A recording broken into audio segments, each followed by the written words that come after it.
8:30. We are meeting in person in the Nauset Room in Town Hall in a hybrid format with remote participation and are live streamed on Channel 1072. I will take attendance. Tim? I'm here. Jenny? Here. Dick is absent today. Judith?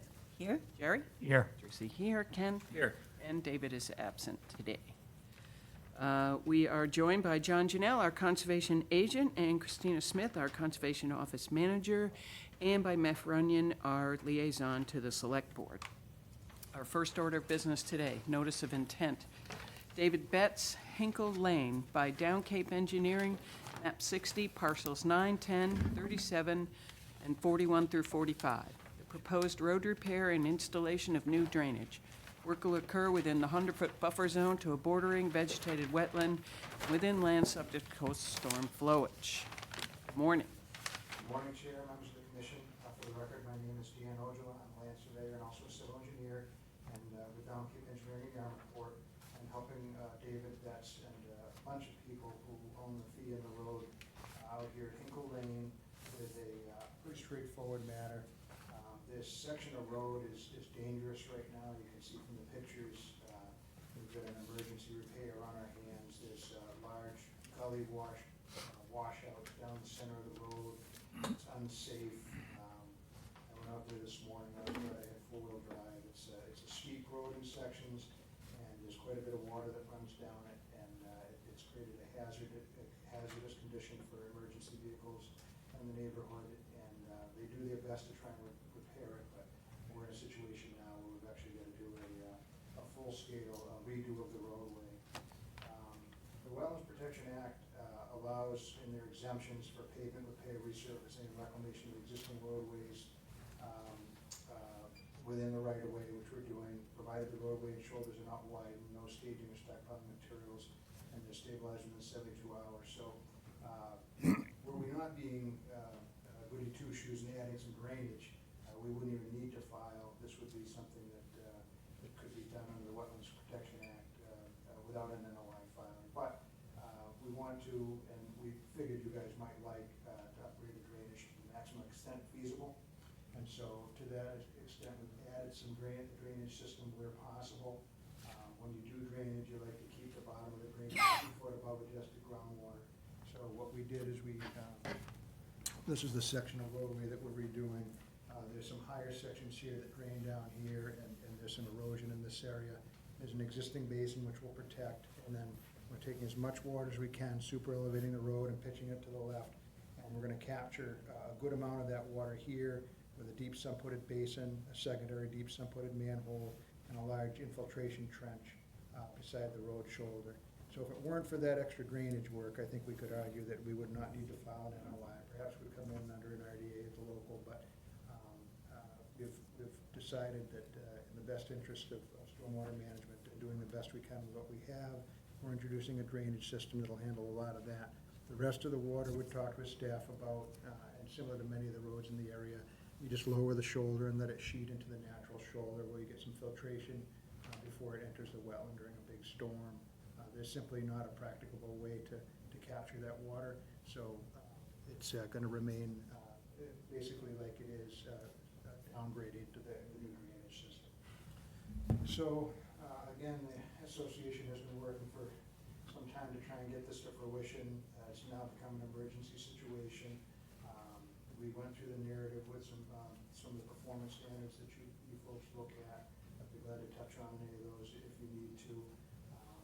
The DEP did correctly comment that if it was not an emergency repair, they'd like to see a full stormwater report. We could do a stormwater report on this, but I think being the fact that we're within this close and not really having a file, we just put in some drainage. The stormwater report, I'll summarize what it would say, is that you've got some extensive drainage systems in the area. There's quite a bit of water going to the wetland.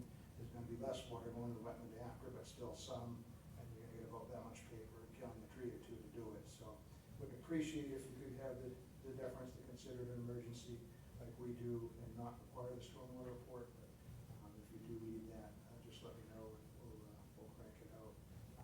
We did have one minor error on there. We checked, we're used to doing more on the coast, so we did land subject to coastal storm foliage instead instead of the borderline, some of the flooding.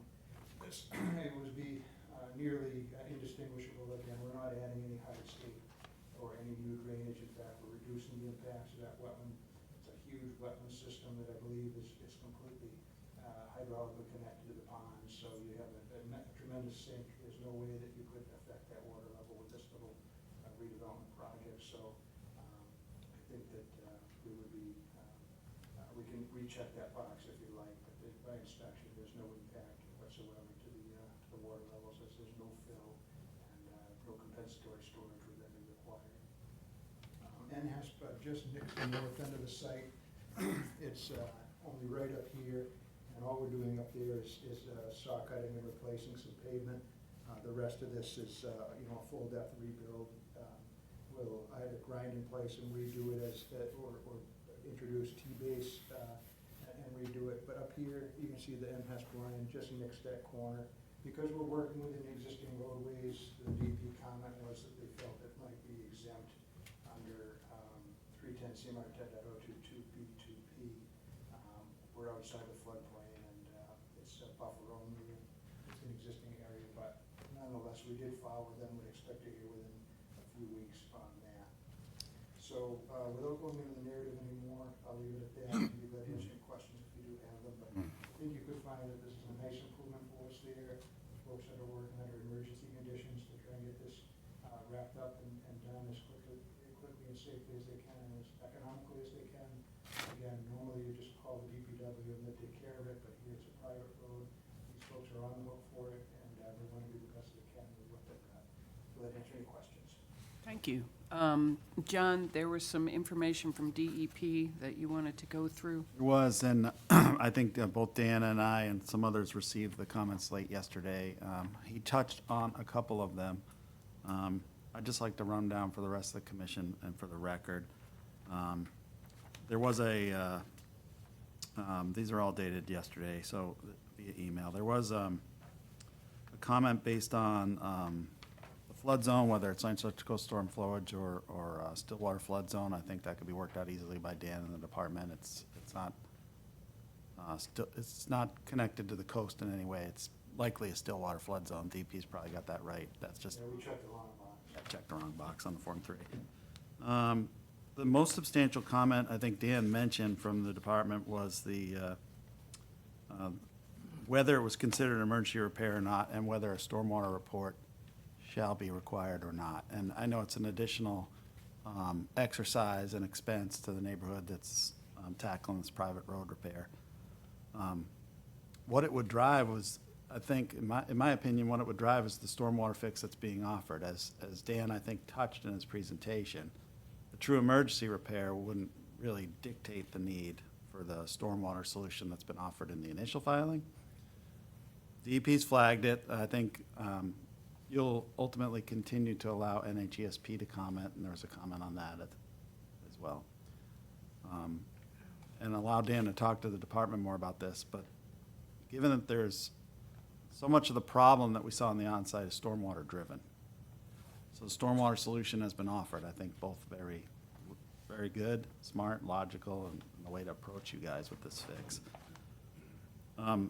That might be a requirement if it were to require a stormwater report, but it's already being offered. I don't know if you need it checked. It's just it comes in very good with something that a stormwater report would probably drive. But and really the only I'll make a suggestion at the end about stormwater, but so that comment needs to be worked out between the applicant and the DEP.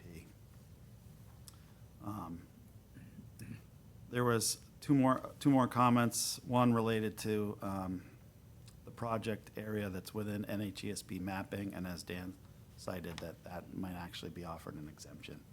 So let them work that out. They've already, the applicant has filed with NHESP, so they'll see that as well. The most significant ones around that stormwater report, and we can discuss that with Dan today. Again, I think we had great attendance on the onsite. We all saw, for the neighborhood that is here, we saw the need. It is severe.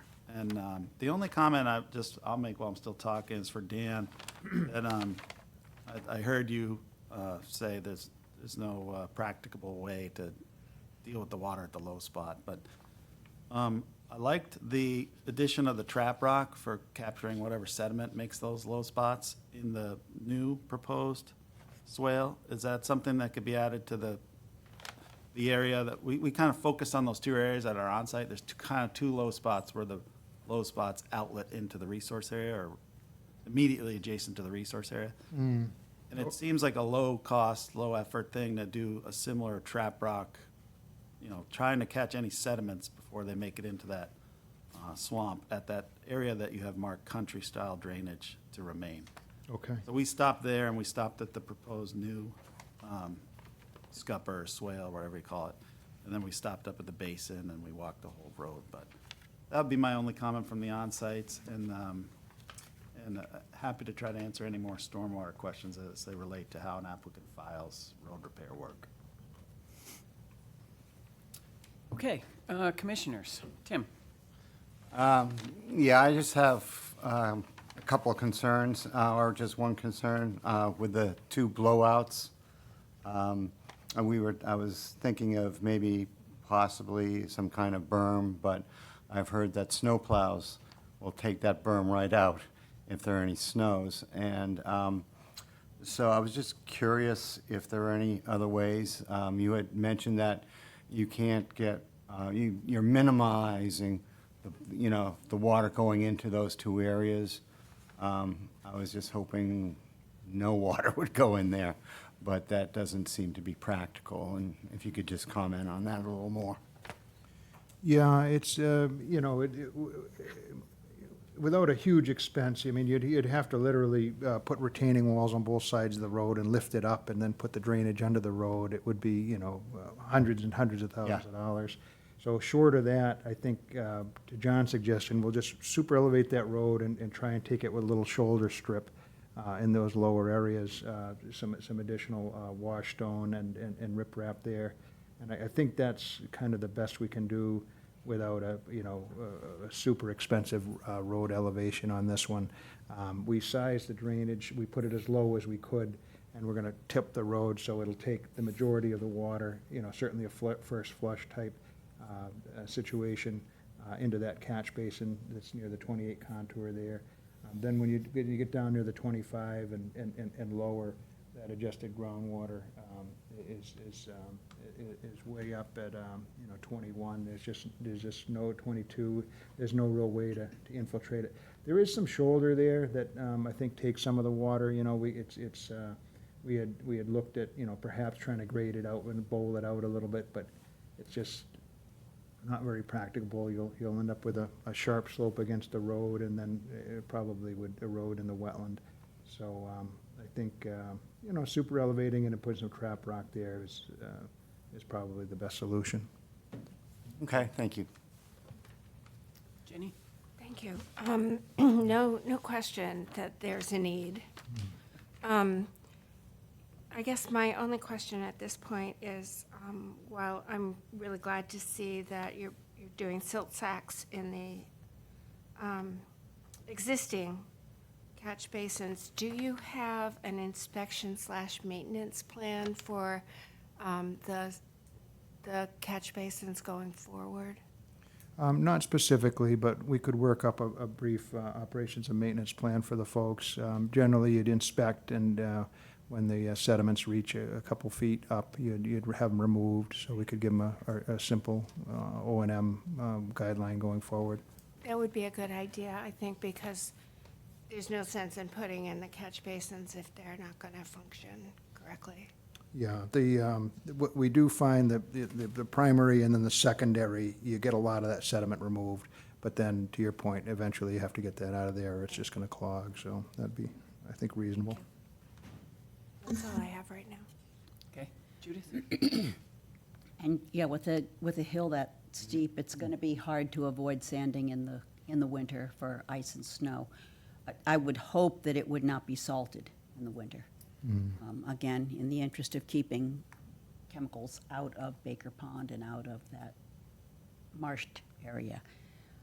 There's no doubt in my mind that this constitutes an emergency. I've just never seen a road like that. And commendations to the association for taking on this project. I mean, with a small association and a road requiring this amount of work, it's just remarkable. So they really are to be commended. And I have no problem with this being an emergency situation going forward without a specific stormwater study. I think that there's not a whole lot of information, new information that would come to us out of a stormwater study. I mean, it's steep, there's stormwater, and it's going off the road. And so that's kind of an additional expense that provides information that is not helpful, in my opinion. So all good, and thank you. Jerry?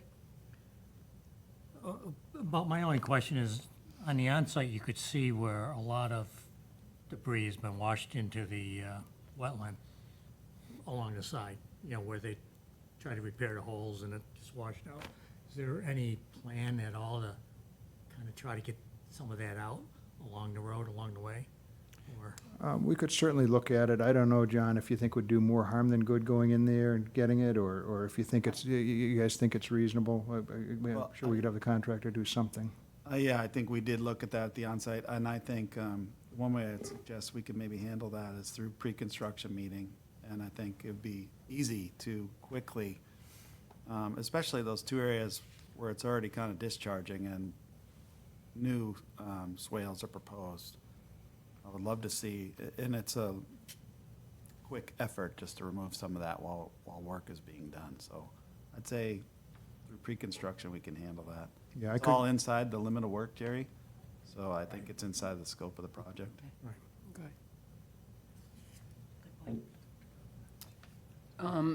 And we're waiting from NHESP and also DEP on answering these questions before. DEP did issue a file number. We will be waiting for NHESP comments with Dan and the applicant through the next couple of weeks. That will allow Dan opportunity to talk to DEP about the comments they made. And maybe when we conclude discussion, we can just affirm whether we agree if it's an emergency repair or not, and get on the record with that, so Dan can then talk to the department and share your opinion from the record today, something like that. Okay. Yeah, it would be a redevelopment under their regulations where we're not increasing impervious area, which you're allowed, again, sort of maximum feasible compliance, but you certainly, you know, we would expect you to, and them to require something, and so that's what we did, is try and address it to the extent feasible. So I think, to the earlier point, it's gonna be a lot of paper that says, basically, this is what you got. But I would be happy to bring in nonetheless an O&M plan, and so I'll work up that, and that's maybe one of the more important parts of that stormwater report, a long-term maintenance plan. So we'll get that in the file, and perhaps the DEP will be swayed with that. In addition to the maintenance plan, if you could add to the plan where John had pointed out that country-style drainage, if you can add some rock, riprap, something there to keep the sediment from getting into the wetland. There's sediments flowing into the wetland all along there, so as much as we can do, you know, I understand it is an emergency situation. We Yeah. saw the crater in the road. We saw And someone trying to drive it. Not good. So we certainly want to move forward as quickly as we can for you all. But we also want to, we could see, the areas where the silt wasn't going in, that the wetland vegetation looked great. Yeah. The areas where the silt was going in, it did not. So it's clearly affecting it. Yeah. So as And I much as we I can think do that there one is possible. crater is very close to a water line. water main goes through Yeah, there. there is a water Yeah, line going and through. so that's really another issue in terms of the emergency situation. We would not want to force DPW to replace a water line because it eroded or it was damaged as a result of the degradation of the road. On the So other if we hand, can do those things, I think, you know, in my opinion, we're probably okay without an official stormwater report, the expense and time it would take when this really is an emergency. So, Ken, anything? Dan, thank you for the presentation. It added a lot for me. You used the term super elevating the road a couple of times, and I was curious, just as a naive person on this, if if you could put some numbers on how much you're elevating the road and whether that applies uniformly across the entire stretch. Sure. And one of the contractors, as we're looking at it, asked for a couple of cross-sections, so I'll add that to the plan. But basically, you've got a normal crown in a road, which is just about a 2% pitch either way. So you've got a couple-inch crown in the middle that sheets the water to the gutter line. What you do in a low spot is you simply pick up that one side, so now everything they call it super elevates and sheets over to the one side so they can properly go. So that's all that means. You take the normal crown, you round it up and pitch the whole road over.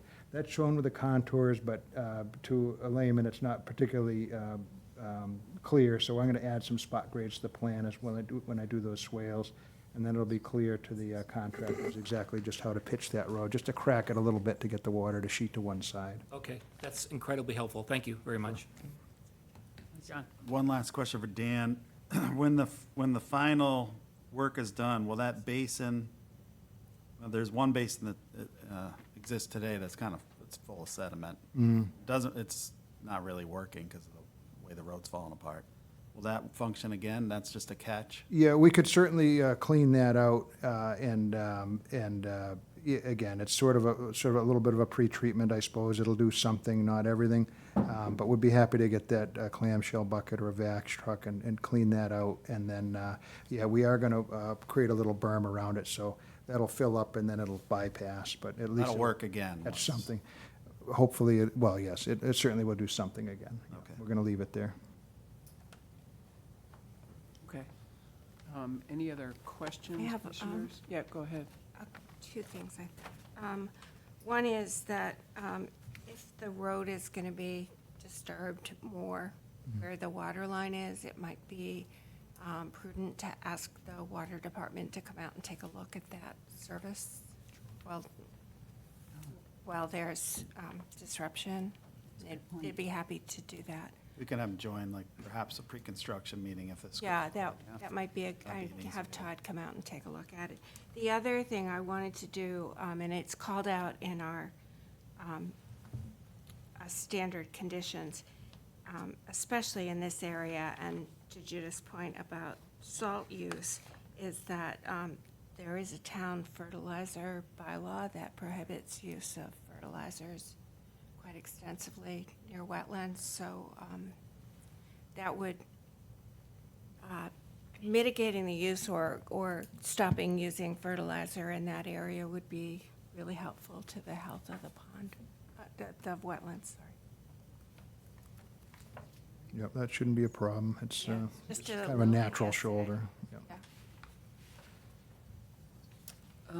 Madam Chair, I think we have consensus on agreeing with the applicant's representative that's emergency repair. So I think, Dan, if you were responding to the department, include me, please, and lean on that sentiment amongst the commission, I think. And then we'll see where it goes. I think, given the fact that we had the offer of the stormwater, I don't know how to put this, but I tried to say this earlier. We kind of got what the stormwater report would get us anyway. So, Yeah, I think we're good without requiring that. yes. Kind of a box to check off. Which I think is it's- why, and for the neighborhood, why the stormwater part of this is an important part.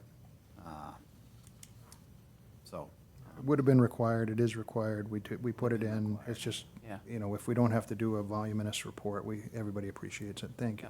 And I think this requires NHESP review because of the Plymouth Gentian, which isn't going to really come into this project. Well, But they I do have- know we have to wait for their, yeah, they have it, and they'll comment or write us an exemption letter, so. So do we know where we are with all this? Because we got to continue, obviously, and trying to figure out to continue. Carry it for a minimum, I would think. And Hess said it was due on the 21st. Today's- I don't know if they'll get to us before that or not, but do we have a meeting just after that by any chance? We meet on Let's see. the February 3rd, 20th or the we 3rd? meet on the 20th, and then we're going to be into February. Yeah. 20th or February 3rd. Want So why to try not? for the Yeah, 20th? try for the 20th, And and if it doesn't Yeah, come in, we can continue. we'll know Just just about, January, and if we don't get a letter by the time of the close of our agenda, you can just request an administrative continuance and Yeah. spare the visit. sounds great. Sounds Okay. great. All right, well, I appreciate your careful consideration very much, and we'll see you on the 20th. a little bit of The, information in. Any public comment or online or in the room on this? No Okay. worries, Dan. Can I get a motion to continue? Move to continue the hearing for Hinkle Road road repair, January 20th, 2026. Second. All those in favor, Tim? Aye. Vinnie? Aye. Judith? Aye. Gary? Aye. Josie? Aye. Ken? Aye. Thank you. Thank you again very, very much. Our next order of business, amended order of conditions, Michael and Tracy Roberget, 29 Cheney Road, DEP number 54-2677, by Cape and Islands Engineering, map 42, parcel 2. The proposed amendment to the time of year restriction for in-the-water work per the approval issued by the Division of Marine Fisheries, and the proposed amendment to include a flagpole within the 100-foot buffer zone to the salt marsh and within land subject to coastal storm flowage. And who do we have? Assistant online.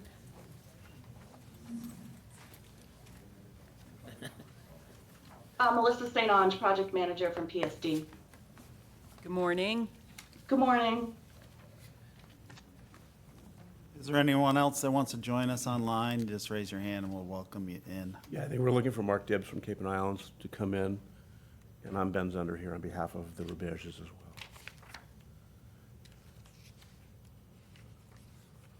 Are we, okay, here we go. There's Mark. The request seems pretty simple. Someone want to introduce it, and then I have some correspondence that I... And could you introduce yourself too, for the record? Good morning, Mark Dibb with Cape and Islands Engineering. Thank you. Who wants to present? I'm happy to start, just to Okay. get the ball rolling. First of all, good morning, everybody. I'm Ben Zunder here on behalf of Michael and Tracy Roberge. Really, there are two parts to this request to amend the order. One is for the placement of a flagpole on the property, which I think is a fairly straightforward review. And the second is, the commission may remember that there were certain time of year restrictions in the project. There's both the local restriction and then there's the state restriction. One of the conditions in the order was that, the project has to be completed by the time of year restriction on the state, which I believe was January. And Melissa will explain in a minute, there have been problems getting materials coming in from out of the country to complete the project. So they've applied to the state for a waiver of the time of year restriction, which we've received. You should have copies in your package. So we're asking the board to modify the order to remove that time of year restriction so that the order runs consistent with the state waiver. And then if you don't mind, I'll let either Mark or Melissa just present the history that we have right now for the board, including a progress report. Okay. Thank you, Ben. Currently, for the work that's being done on site, progress-wise, we have completed the removal of the existing timber bulkhead. And I know the commission was out on site just before the Christmas holiday and was able to view the progress. The installation of the new vinyl sheet piling is in place in all sections, excluding the concrete wall section. We have not yet removed the concrete wall section. That's one of the last steps of this project. We've installed all the tie-back anchors, and we've installed 100 feet of the Greenheart facade, which is the reason we are, the material for this is the reason for the request to amend the order today. So out of the 420-something feet of this bulkhead wall, 100 feet of material has been received and installed. We have removed the dock, the existing timber pier, and installed the new Greenheart timber piles. So progress is going well on site. I know it's been viewed. All the silt curtains and requirements are maintained. As Ben stated, the reason for the request is because of the Greenheart material that is slated for use for this project. We've received 15% of the material to date and are awaiting the remaining 85%. Which we are working to confirm dates directly with that supplier, but right now is tracking for mid to late in January for receipt. But because of the environment from which it's coming from South America into ports and having to clear customs, there's been some significant delays we did not anticipate in receipt of that material. John?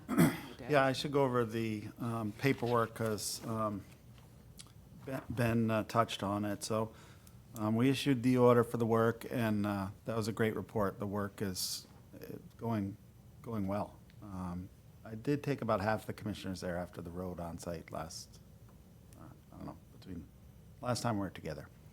Thank you, John. Yeah.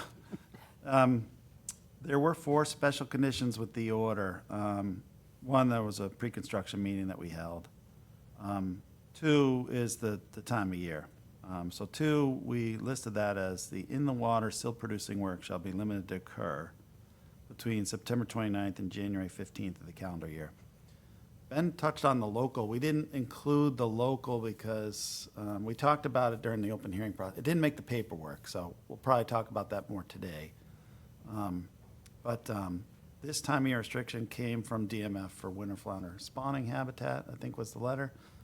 So we leaned on their exact dates to limit the silt-producing work on the site. So that we're going to talk more about today. There was 2 more that I'll just read in. There was monitoring of salt marsh on the ends, and we had all the pre-construction. I think we've had maybe 1 during. That's ongoing. And then we had land management special condition on survivability and the restoration work that's happening landward. So to go back to special condition number 2, which is the meat of the request today, and the applicant seeking to work beyond January 15th. I know we had, I think there's 2 things in your packet, but the DMF letter, the DMF email that comes from DMF 1217, it concludes with a proviso, so they acknowledge the in-the-water work and the winter flounder time of year restriction. They acknowledge completion of a substantial portion of that, as we've heard, and that they conclude with, at this time, Mass DMF can recommend a time of year incursion waiver, provided a turbidity curtain is installed around the project site prior to January 15th. So we're looking at a request to amend, which of course allows us the ability to modify these conditions in the order conditions. And so we could waive 2, or we could I think it's asking us to modify it to waive the time of year, provided there's a silt curtain in place. But I think what Ben touched on is he mentioned the word local, because I think me and him have talked, and our normal local time of year restriction is we want you out of this in the water construction work by like April. So I don't know if you want to fold that in and talk more with the contractor team on the Zoom here more about schedule and whether that can be met and all that stuff. So the flagpole is the other piece, pretty basic. But any questions about modifying the special condition with this amendment? Okay. Commissioners, Ken, do you want to start? Well, John, so if we were to make a change, would we say specifically some date in April? I think the first thing we could do is make a change to DMF's dates, because DMF is comfortable with said change, and we can basically, it no longer frames them to be out of the water at the 15th if there's a silt curtain in place. I believe there's already one in place, is that right? There is. There's already one there. Yes, we're already using a silk curtain Yeah, for the project. thank you for that. So we can modify 2 to just say the in-the-water work shall require a silk curtain and take all the dates out of it, and then just allow them to continue working inside of a silk curtain, which there's. If I may, it's really 2 components. One is compliance with the DMF requirements. DMF has issued a waiver, just a general waiver. So what we would ask you to do is to modify that condition to remove the DMF imposed January 15th deadline, provided that a turbidity curtain is installed by January 15th and is maintained throughout the project. That's the first request. The second request isn't really in front of you, which is that you have a local restriction that says we have to be out of the water by April. We think that that's going to be the case. We don't think that we're going to be still working past your deadline. So the only thing I'd like to touch base with the commission briefly is if we do find that, it's for example, March 1st, and we think it's going to extend past your April deadline, do we need to come back and file another amendment, or can we work with your staff administratively on that?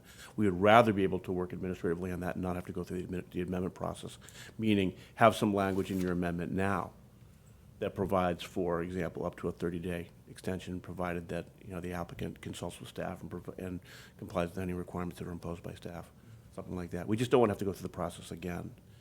But we don't see right now, based on what we think the delivery dates are, on the materials and everything else, we don't see that we're still going to be working into your restricted timeframe.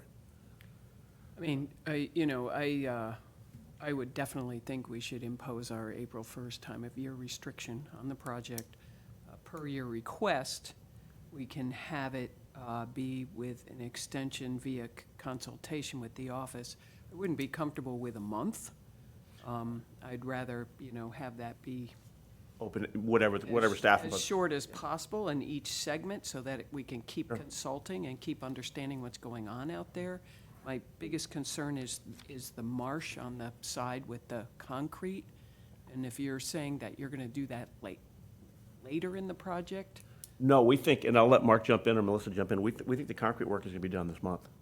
okay. And I'll let them jump in if And I'm the saying sooner the something better incorrectly. with that, because we're concerned with that No. marsh over there. We think that's going to be done this month. That really what we're talking about is the Greenheart installation when those materials come in. Correct, Ben. That's the schedule of work. We're actually reviewing that removal, that section this week on site, and then are going to be moving towards getting that work done Okay. while we're waiting for the materials to arrive.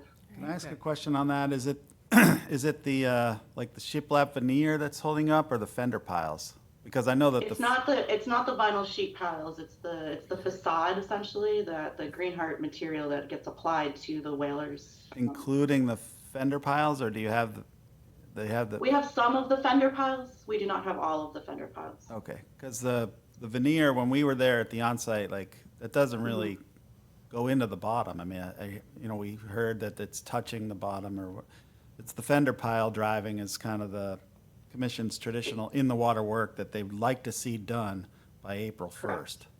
That's barge out, fender piles in, everyone gone from the pond.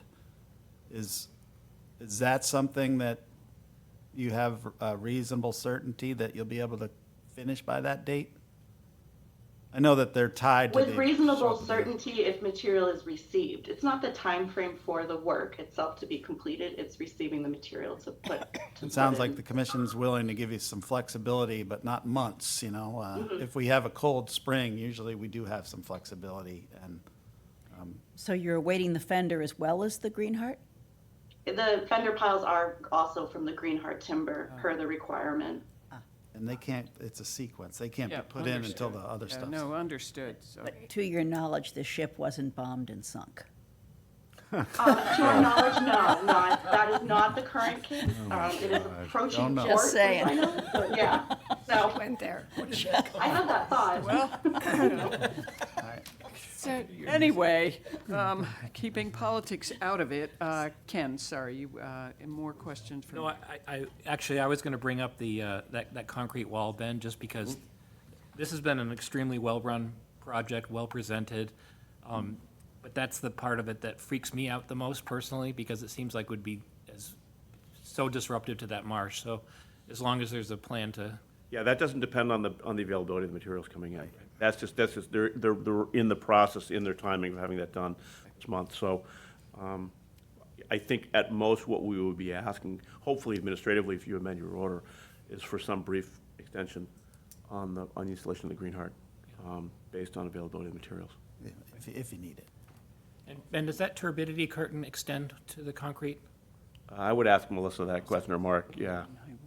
It would be moved in that it's been working its way with the construction as it goes, so there's no reason that it can't be moved to further isolate that area in front of the marsh. Like I said, we're meeting on means and methods of removal on that this week, so we can make sure that is in place, that curtain extending further down in front of the marsh to protect from any additional sediment. Yeah, I would think that's a requirement. Mm-hmm. And then finally, just, No, go ahead, John, I'm sorry. no, not with me, Melissa, I'll stand down, go ahead. I was just going to mention too, that part of that, John, you had requested that when that work begins, that we share our plans for how that's going to be in place, just to make sure we are complying with all the requirements from the order. I did, yeah, at the pre-construction, I just want to be noticed a second time before we tackle the Correct. concrete wall. Okay. But I feel like I heard initially how it's gonna come out, and, so yeah, I look forward to it coming out. And that's great that we could get it done now while it's nice and cold and things are quiet. Anything else, Ken? No, I'm good. Thank you, Tracy.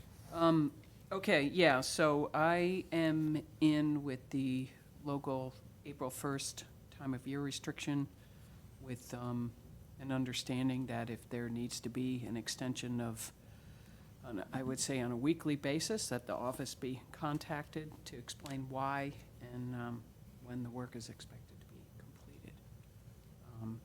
Flagpole, good.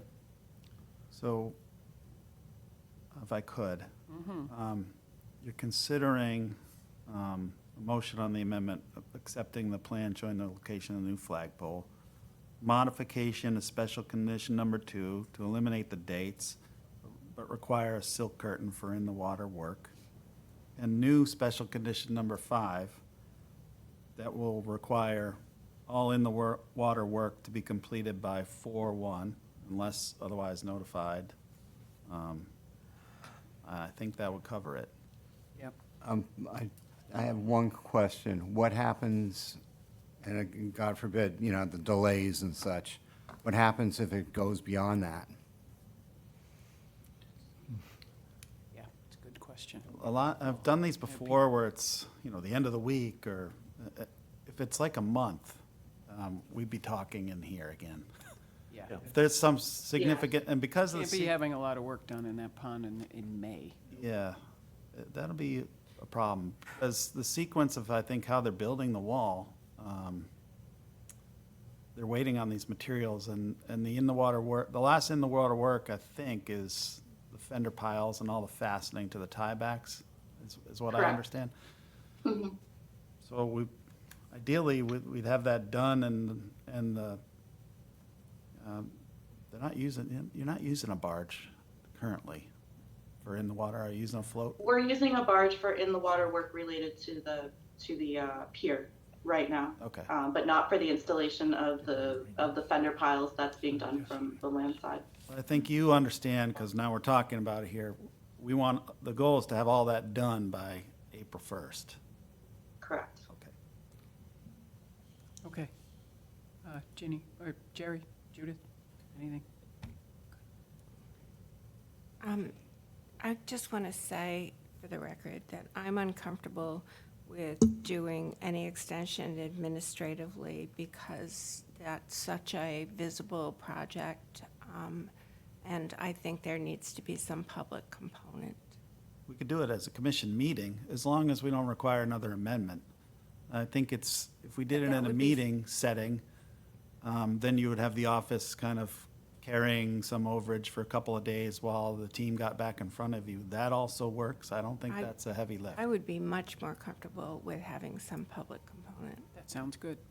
And that's, you know, if they go 4 days over, maybe that's just on the department, and you trust that we're gonna get them out of there in 4 days, and we never make your meeting.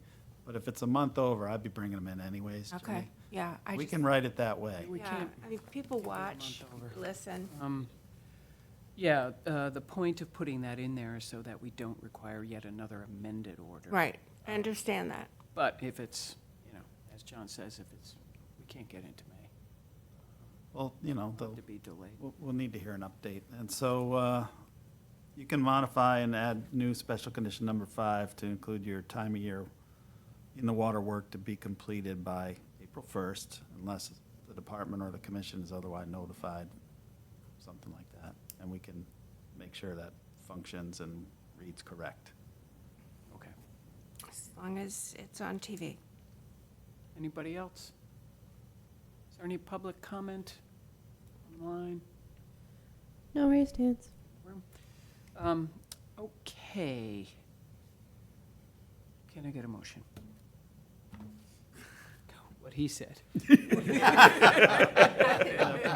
I I'll can, second that. Yeah, we can do it. He's got it. Go ahead. I move to, One thing. Oh, sorry. Sorry to interrupt. It is a public hearing, so please ask if there's any public comment. I don't. I just She did. did. You did, and then We gotta please close it. close the public hearing with a motion. Motion to close public hearing. I move to close the public hearing for the amended order of conditions for 27 Cheney Road. Second. All those in favor, Tim? Aye. Ginny? Aye. Judith? Aye. Jerry? Aye. Tracy? Aye. Ken? Aye. A motion on the project. I move to approve the amended order of conditions for 27 Cheney Road to include the addition of a flagpole, and also the addition of special conditions of a continuing of a turbidity curtain through the whole life of the project, and also adding addition of a local time of year for all in-water works to be completed by April 1st with the extension of, with a permission for an extension with the consultation of the Conservation Commission meeting. And citing the updated project map dated 12/17/25 from Cape and Islands Engineering. So noted. Madam Chair, what I didn't hear in the motion was modification of the DMF time of year restriction. Yeah, and eliminating condition 2. Yeah, but, and so for, there was a motion, was there a second? Not yet. Not yet. If someone seconds it, we can discuss. Then I'll second it.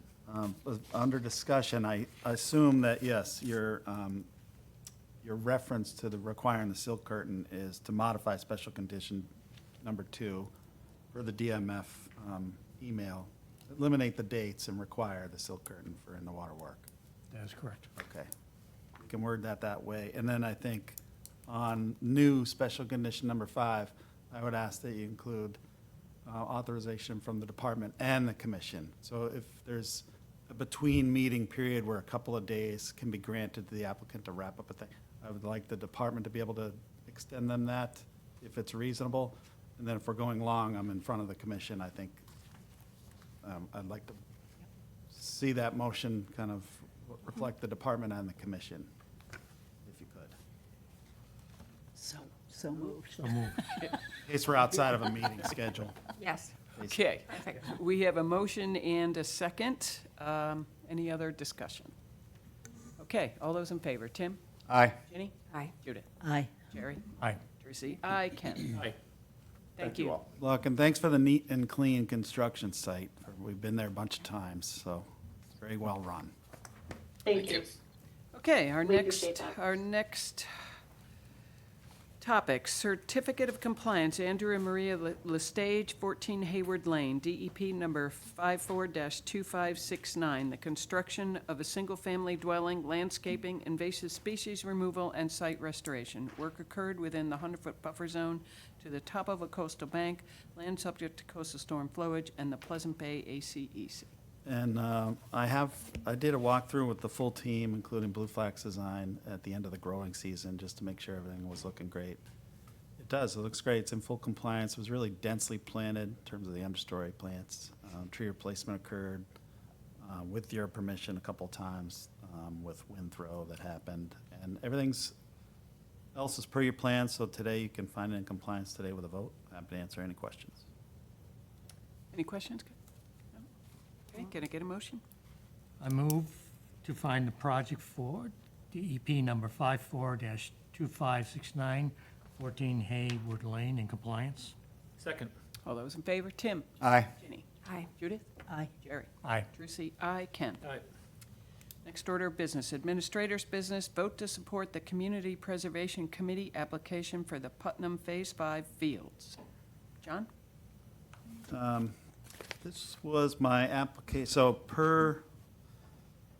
let me go back up. The Putnam Working Group hasn't met in some time, but when we last met, they did discuss funding and making the CPC's round this year for funding for the Phase 5 field. Then you saw that Phase 5 field and you permitted its creation. And then my memory got jogged because we were reviewing someone else's application, so I quickly got our CPC application in on behalf of the Conservation Department. I did present it, it was well received. it's in their queue. But I did speak at that meeting that I had your support, but I would like your formal letter of support for the commission secretary, Jen Fountain, and I told her it was coming. So please support our application for the creation of Putnam's Phase 5 fields. The working group has yet to decide exactly how many fields, but I presented the general square like I did during permitting. And again, it was well received and is so far going forward. Any questions? Enthusiastic support. Can I get a motion? I move to, letter? Support, via I'll letter. be authorized the chair to sign a letter of support. Authorize the chair to sign a letter to support the Community Preservation Committee application for the Putnam Phase 5 fields. Second. All those in favor? Tim? Aye. Ginny? Aye. Judith? Aye. Jerry? Aye. Brucey, aye. Ken? Aye. Excellent. Next, order of business, vote to reissue a certificate of compliance for DEP number 54-2520 for the alum treatment in Uncle Harvey's Pond. And so we issued this certificate of compliance, and it may not have been correctly recorded against everyone's property.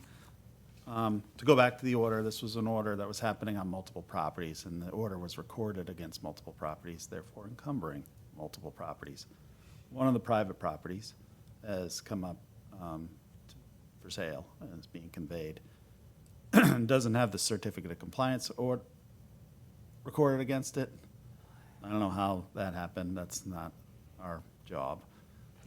But the lawyers for that private property owner have asked that you reissue an original so they can record it. Obviously, the project was found in compliance in the original certificate of compliance. We even have a true copy attest was issued back in February of 2022. So please vote to reissue this so I can pass out another original to be recorded against this property owner's deed. Questions, anyone? Okay, can I get a motion?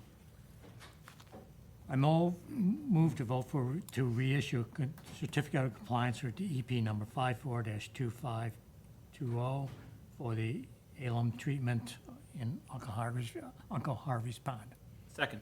All those in favor? Tim? Aye. Ginny? Aye. Judith? Aye. Jerry? Aye. Brucey, aye. Ken? Aye. Okay, next orders of business, chairman's business, and we're going to have to vote on these each individually. Meeting minutes. Can I get a motion to approve the meeting minutes of 11/4/25? Second.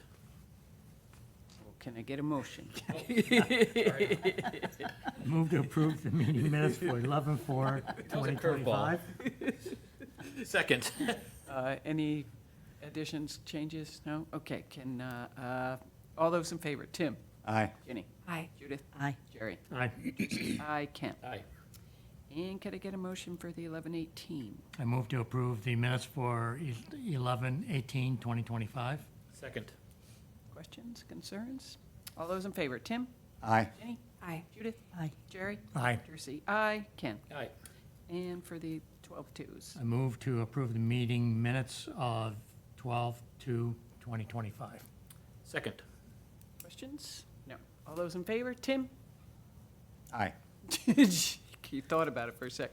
Ginny? Aye. Judith? Aye. Jerry? Aye. Brucey? Aye. Ken? Aye. And is there any public comment online? Nope. Okay. Anything else, guys? Motion to adjourn? I move to adjourn. Second. All those in favor? Aye. Aye. Aye. Aye.